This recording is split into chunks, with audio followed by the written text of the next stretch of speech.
రామాయణంలోంచి ఈ విషయం అర్థమైతే కనపడ్డదంతా ఆక్రమించడం, తడికెలు కట్టడం, నాదనడం, ఇతరుల్ని బాధ పెట్టడం ఎంత ప్రమాదకరమో, అది విష్ణువు యొక్క ఆగ్రహమునకు ఎంత కారణమవుతుందో, మనిషి ఎంత జాగ్రత్తగా బ్రతకాలో అర్థమవుతుంది.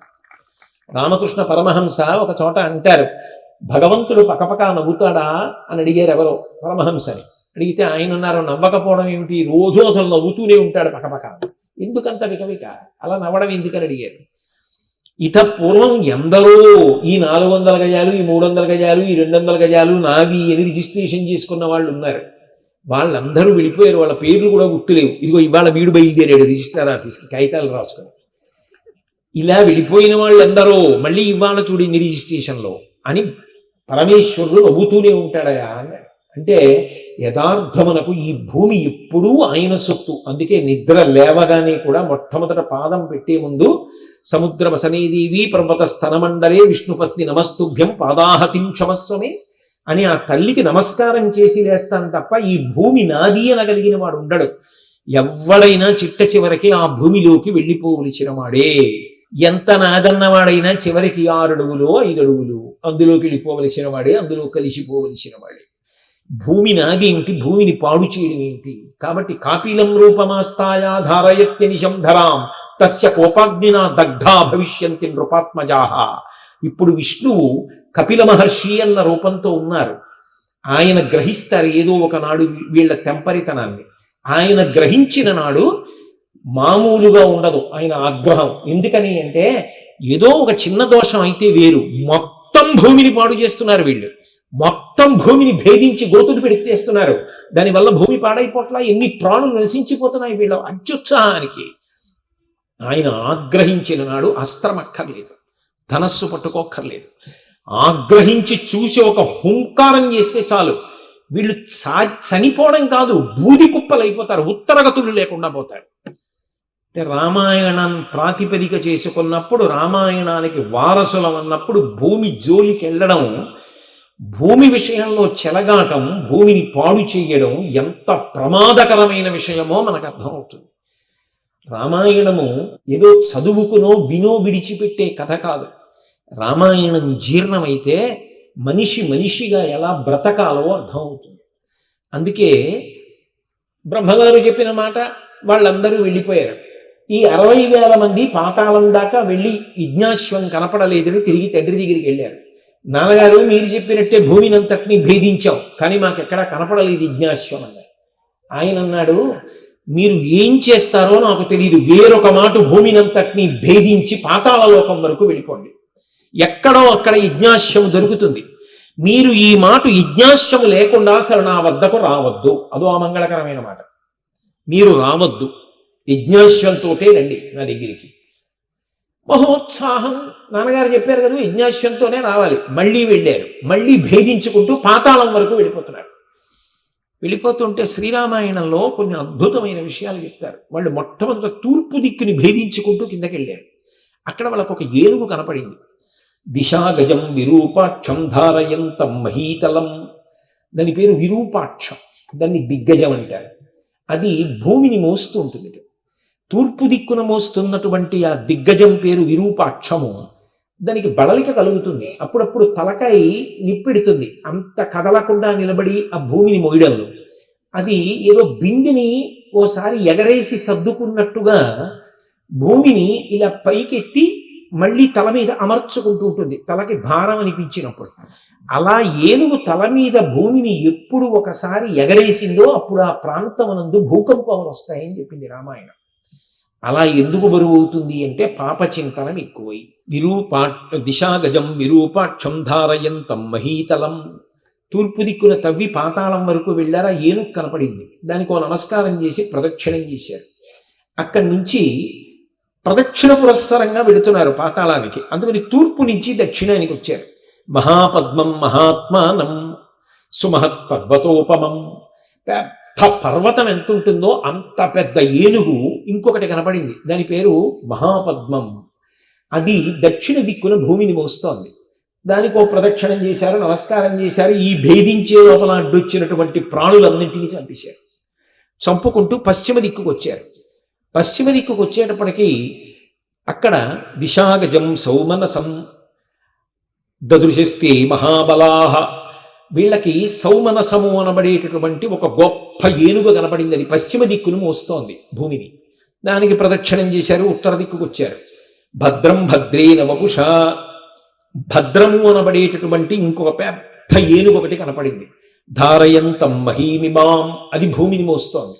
ఆ ఏనుగుకి ప్రదక్షిణం చేశారు. ఈశాన్య దిక్కుకి వెళ్ళారు. 4 దిక్కులు తవ్వి పాతాళానికి వచ్చారు. ఇప్పుడు మళ్ళీ మిగిలిన దిక్కుల్లో కూడా చూద్దామని ఈశాన్య దిక్కుకు వచ్చారు. ఈశాన్య దిక్కుకు వచ్చేటప్పటికి అక్కడ ఒక ఆశ్రమం కనపడింది. అందులో శ్రీ మహావిష్ణువు కపిల మహర్షి రూపంలో కూర్చుని తపస్సులో ఉన్నారు. అక్కడ కట్టేశాడు యజ్ఞాశ్వాన్ని ఇంద్రుడు. అసలు ఎందుకు ఇంద్రుడు ఇలా ఎత్తుకుపోతూ ఉండడం గుర్రాన్ని? యజ్ఞాలు భంగం చేస్తుంటాడు ఆయన. ఎందుకు అలా చేస్తూ ఉంటాడు? దేవేంద్ర పదవిలో ఉన్నవాడికి ఎందుకు అలా చేసేటటువంటి బుద్ధి కలుగుతూ ఉంటుంది అంటే అందులో ఒక తాత్వికమైన విషయాన్ని గ్రహించవలసి ఉంటుంది. యజ్ఞములను చేయగా చేయగా చేయగా భగవంతుడు నిర్దేశించినటువంటి పుణ్యకార్యములను భక్తితో చాలా కాలం చేయగా చేయగా చేయగా చేయగా వైరాగ్యం అబ్బుతుంది. ఆ వైరాగ్యమునకు వెళ్ళిపోయినటువంటి వాడు తదనంతరం పాత్రతను పొంది జ్ఞానమును పొందుతాడు. ఒకసారి జ్ఞాని అయిన వాడికి విధి నిషేధము అన్న 2 మాటలు ఉండవు. ఇక ఇది చెయ్యాలని కానీ ఇది చెయ్యకూడదని కానీ అన్వయం ఉండదు. అందుకే భగవాన్ రమణులు పూజలు చేశారా అండి? భగవాన్ రమణులు ప్రదక్షిణాలు చేశారా అండి? ఆయన తండ్రికి తద్దినం పెట్టారా అండి? ఇటువంటి మాటలు అన్వయం కావు. ఎందుకు అన్వయం కావంటే వాళ్ళకి విధి ఉండదు, నిషేధము ఉండదు. జ్ఞాని అయినవాడు ఇక కర్మాచరణము చెయ్యడు. కర్మాచరణము చేయకపోతే, యజ్ఞములు చెయ్యకపోతే దేవతలకు హవిస్సులు అందం. దేవతలకు హవిస్సులు లేకపోతే వాళ్ళకి ఆకలి తీరదు. అందుకే ఎక్కువ యజ్ఞములను ఒకడే చేస్తే తదనంతర కాలమనందు జ్ఞానమును పొంది ఇక యజ్ఞము చెయ్యకపోతే హవిస్సులు అందమని యజ్ఞభంగం చేస్తూ ఉంటాడు. కర్మాచరణమునందే నిలబడేటట్టుగా ప్రయత్నం చేస్తుంటాడు. అదొక ధర్మచక్రం నడవాలి అలాగా. అది ఆయన దేవతా సంరక్షణలో అంతర్భాగం, హవిస్సు అందేట్టు చేయడం. అందుకు ఆయన యజ్ఞాశ్వాన్ని అపహరించాడు. భూమి జోలికి వెళ్ళిన వాడు నశించిపోవాలన్నది బ్రహ్మవాక్కు, అది ఈశ్వర వాక్కు. భూమి జోలికి వెళ్ళకూడదు. వీళ్ళు వెళ్ళారు, నశించిపోతారు. అందుకే ఇంద్రుడికి బుద్ధి ఏమని పుట్టిందంటే ఆ గుర్రాన్ని పట్టుకెళ్ళి కపిల మహర్షి ఆశ్రమంలో వదిలేసి వెళ్ళిపోయాడు. వీళ్ళు కపిల మహర్షి ఆశ్రమంలో గుర్రాన్ని చూశారు. యజ్ఞాశ్వం కనపడింది. వాళ్ళు యజ్ఞాశ్వాన్ని చూసి దీన్ని తీసుకుని వెళ్ళిపోదాం అనుకోలేదు. ఎవరెత్తుకొచ్చుంటారు అని చూశారు. మహోత్సాహం. ఎందుకు? అది ఎందుకు? గుర్రం దొరికింది కదా, అవతల తండ్రి దీక్షలో ఉండిపోయాడుగా, గుర్రాన్ని పట్టుకుని వెళ్ళిపోతే అయిపోయిందిగా. అంతకన్నా కూడా వాళ్ళు దేనికి ప్రాధాన్యత ఇచ్చారంటే ఎత్తుకొచ్చిన వాడు ఎవడు, ఇక్కడెక్కడో ఉండుంటాడు, ఇక్కడ ఉందంటే గుర్రం. వాళ్ళకి కపిల మహర్షి కనబడ్డారు. ఆయన శ్రీ మహావిష్ణువు యొక్క అవతారం. ఆయన కళ్ళు మూసుకుని ధ్యానంలో ఉన్నారు. వీళ్ళు చేతిలో నాగళ్ళు, శూలాలు ఇవన్నీ పట్టుకొని ఆయన మీదకి 60,000 మంది ఒక్కసారి పరిగెత్తుకుంటూ వెళ్ళారు. అడుగు అక్కడే ఉన్నాడు, మన గుర్రాన్ని ఎత్తుకొచ్చాడు, పారిపోతాడేమో, మనల్ని చూసే నిలువు మిమ్మల్ని చంపేస్తామంటూ 60,000 మంది పరిగెత్తారు. ఇంత పెద్ద అల్లరి వినపడేటప్పటికీ ఆయన కళ్ళు తెరిచాడు. 60,000 మంది సగర చక్రవర్తి కుమారులు మీదకు వస్తున్నారు. పైగా చెప్పుకున్నారు, మేము సగర చక్రవర్తి కుమారులం, సగరలం, నిన్ను చంపేస్తామంటూ వస్తే యుక్తాయుక్త విచక్షణ ఉండక్కర్లా. గుర్రం అక్కడ కనబడి ఒక వ్యక్తి అక్కడ కనబడితే ఆయన గుర్రం ఎత్తుకొచ్చిన వ్యక్తే. మీరెవరు, ఎవరు తెచ్చి ఇక్కడ కట్టారు ఈ గుర్రాన్ని అని అడగాల? ఏమీ లేదు, గుర్రం ఉంది, అక్కడ ఒక వ్యక్తి ఉన్నాడు కాబట్టి ఆయనే గుర్రాన్ని ఎత్తుకొచ్చాడు అంటే ఇంకా ఉత్సాహంలో అంతు లేదు దానికి. అందుకే మహోత్సాహం కీర్తివతో, అటో ఇటో కీర్తిని మాత్రం ఇచ్చింది. కాబట్టి శరీర బలం ఉంది. వీళ్ళందరూ వెళ్ళి కపిల మహర్షి మీద పడిపోతున్నారు. ఆయన ఒక్కసారి కళ్ళు తెరిచి చూశాడు. మహాత్ములకు ఆయుధాలు ఎందుకండి? మహానుభావుడు శ్రీమన్నారాయణుడికి ఆయుధాలు అవసరమా? ఆయన కళ్ళు విప్పి చూశాడు. చూసి రోషేన శ్రుత్వాతు వచనంతేషాం కపిలో రఘునందన రోషేన మహతావిష్టోహుంకారమకరోత్తదా భస్మరాశి కృతా సర్వే కాకుత్స సగలాత్మజాః. ఆయన ఒక్కసారి హోం అన్నాడు. 60,000 మంది మీదకు వస్తుంది. ఆయన హుంకారం కోపంతో చేసేటప్పటికే అందులోంచి ప్రజ్వరిలిన అగ్ని చేత 60,000 మంది దహించుకుపోయి బూది కుప్పల కింద పడిపోయారు. అప్పటి వరకు కనపడిన వాళ్ళు 60,000 బూది కుప్పలు మిగిలాయి. ఆయన చక్కగా ధ్యానంలో ఉన్నాడు. మహాత్ముల జోలికి తొందరపడి వెళ్ళడం అక్కర్లేని ప్రమాదాలు తీసుకొస్తుంది అని శ్రీరామాయణం నిరూపణం చేస్తాం. కాబట్టి ఇప్పుడు 60,000 మంది బూది కుప్పలయ్యారు. గుర్రమా తిరిగి రాలేదు, యజ్ఞమా అలా జరుగుతూనే ఉంది. ఎప్పటికొస్తుంది గుర్రం? చూసి చూసి చూసి చూసి సగర చక్రవర్తి మళ్ళీ మనవణ్ణి పిలిచాడు, అంశుమంతుణ్ణి. ఒరే, ఆ వెళ్ళినటువంటి సగరులు తిరిగి రాలేదు, నీ పినతండ్రులు ఏమయ్యారో తెలియదు. నువ్వు వెళ్ళి వాళ్ళు వెళ్ళిన మార్గంలోనే జాగ్రత్తగా వెతికి తీసుకురా అన్నాడు ఆ గుర్రాన్ని. వాళ్ళు బయలుదేరారు. తన పినతండ్రులు ఎలా వెళ్ళారో అదే మార్గంలో పాతాళలోకానికి వెడుతూ కనపడినటువంటి దిగ్గజములన్నిటికీ కూడా ప్రదక్షిణం చేసి నమస్కరించి వాటి ఆశీర్వచనమును అపేక్షించి గుర్రము యొక్క జాడ చెప్పమని అడిగి ఈశాన్య దిక్కుకు వెళ్ళి కపిల మహర్షి ఆశ్రమంలో ఉన్నటువంటి ఆ గుర్రాన్ని తీసుకుని వస్తూ చూశాడు. 60,000 బూది కుప్పలు కనపడ్డాయి. ఆయనకు అర్థమైంది, ఓ, నా వంశంలో వాళ్ళు, నా పినతండ్రులు 60,000 మంది బూది కుప్పలైపోయారు. ఎందువల్ల బూది కుప్పలయ్యారు తెలియదు, అక్కడ ఎవరు కనపడలేదు. కానీ ఆయన ఉత్తర క్షణంలో ఏం చెయ్యాలి అనుకున్నాడంటే, వాళ్ళకి జలతర్పణం చెయ్యాలి శాస్త్రం ప్రమాణం దేనికైనా. తస్మాత్ శాస్త్రం ప్రమాణంతే కార్యాకార్యం వ్యవస్థితం. ఒక పని చెయ్యాలా చేయకూడదా అంటే శాస్త్రములు ప్రమాణంగా చేస్తారు. అంటే పితృకర్మకి ఎంత గౌరవాన్ని ఇచ్చారో చూడండి రామాయణంలో. నా వంశంలో వచ్చిన పినతండ్రులు 60,000 మంది పడిపోయారు. వీళ్ళకి కనీసం తర్పణ చెయ్యలేదు, ధర్మోదకాన్ని విడిచిపెట్టలేదు. వీళ్ళకి నేను ఉదకాన్ని విడిచిపెడతానని చుట్టూ ఏదైనా జలాశయం ఉందేమో అక్కడి నుంచి నీళ్లు తీసుకొచ్చి విడిచిపెడతానని వెతికాడు. ఎక్కడ ఏ తటాకమో కనపడలేదు. ఈలోగా మేనమామ గరుత్మంతుడు కనపడ్డాడు. ఆయన అన్నాడు, నాయన, లౌకికమైనటువంటి ఉదకములతో తర్పణ చెయ్యడం సాధ్యం కాదు. ఎందుకంటే సలిలం నార్హ ప్రాజ్ఞ నాతుమేషాం హి లౌకికం.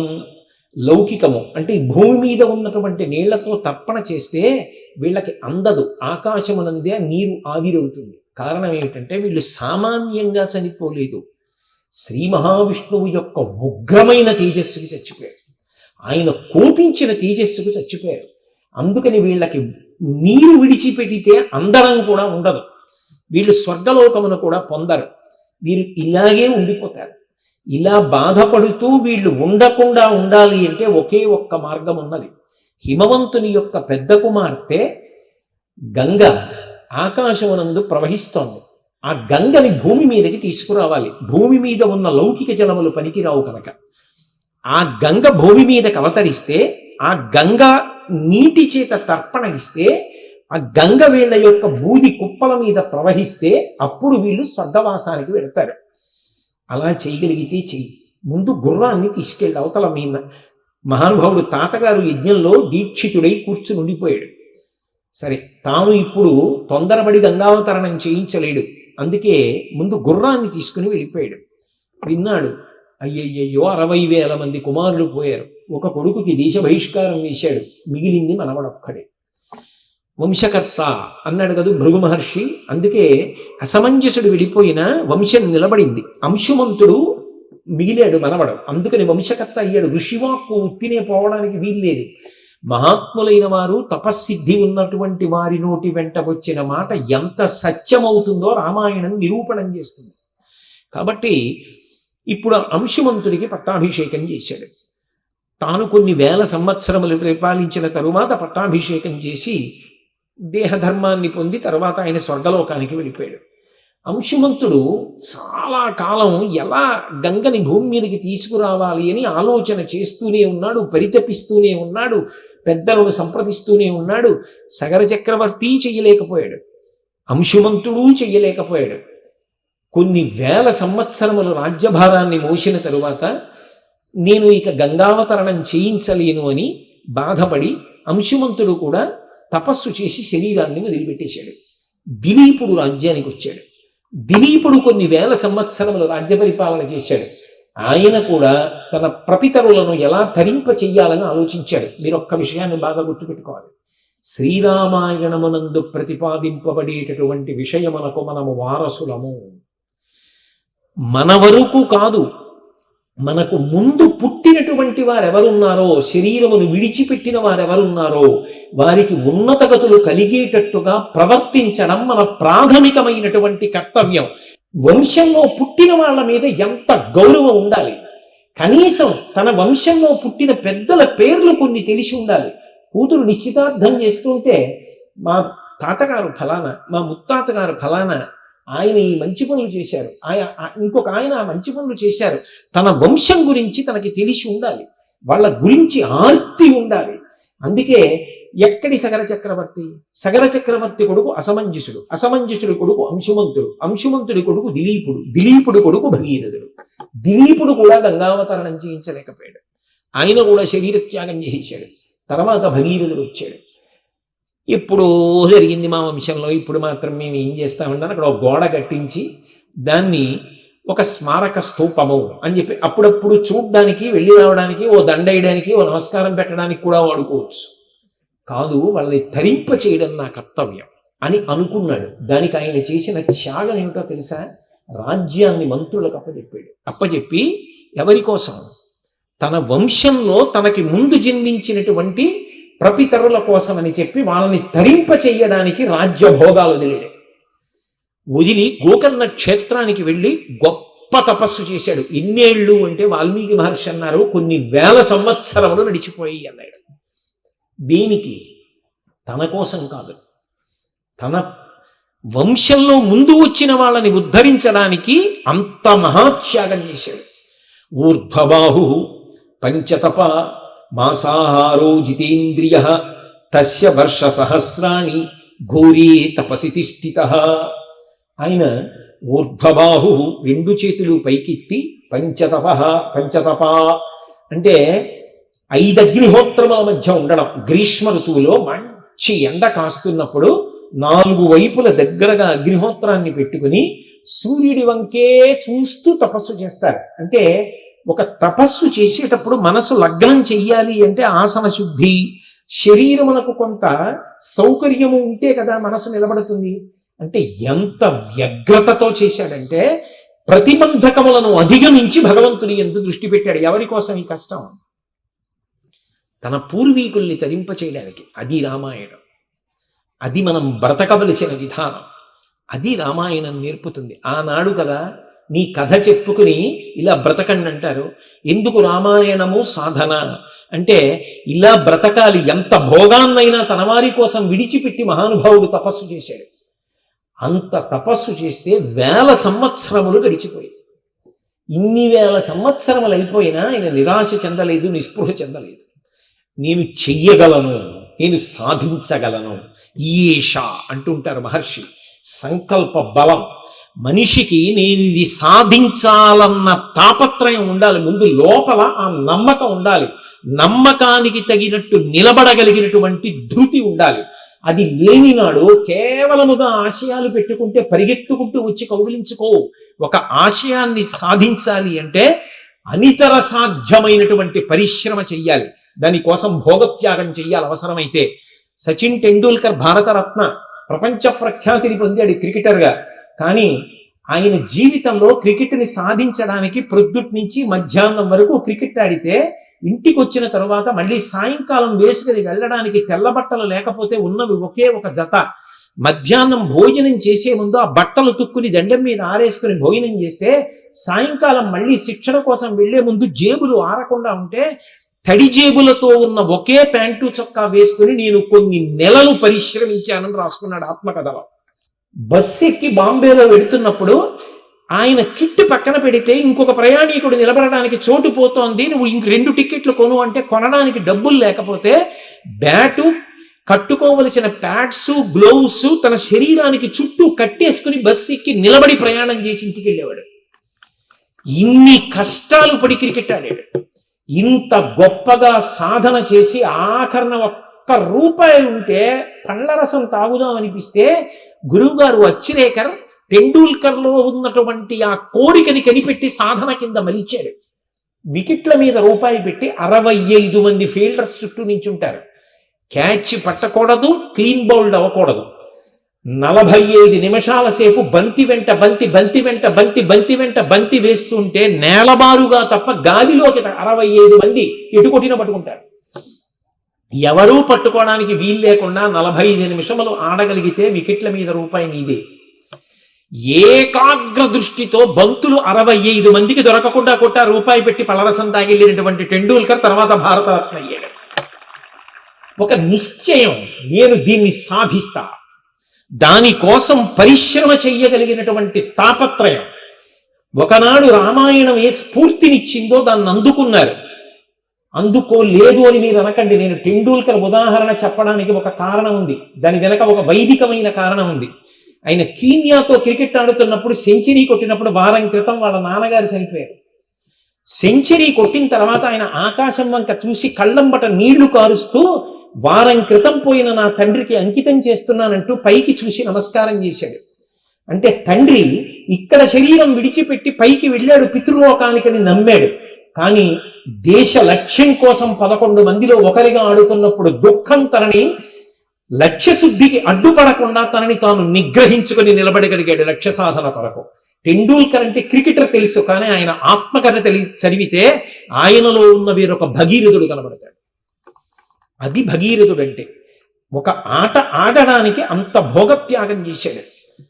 మనిషి అన్ని భోగాలు అనుభవించాలి, అన్ని సుఖాలు అనుభవించాలి, హాయిగా నిద్రపోవాలి, హాయిగా టీవీ చూస్తూ కూర్చోవాలి, నేను ఒక్క పుస్తకం చదవను, ఏ పరిశ్రమ చెయ్యను అన్నవాడు సమాజానికి ఏది సాధించి ఇవ్వగలడు?